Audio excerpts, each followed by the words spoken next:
विचारायचं मग कोडं. अशी कोणती गोष्ट आहे जी सर्वांना खायला मिळते पण आवडत नाही? Dragon fruit. नाही. लाडू. नाही.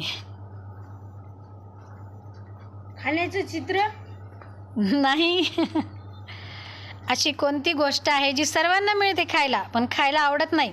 पपई. नाही. सांगा, विचार करा, थोडंसं डोकं लावा. नाही. दगड. नाही. भांडे. काही सांगायला काय? माती. कारले. नाही. क्लू देऊ का तुम्हाला एखादा? शाळेमध्ये तुम्ही अभ्यास केला नाही तर मार. काय आहे उत्तर? छडी. उत्तर काय आहे? मार. Very good. त्याचं उत्तर आहे मार. मार खावा वाटते का तुम्हाला? मग छान छान, व्हेरी गुड.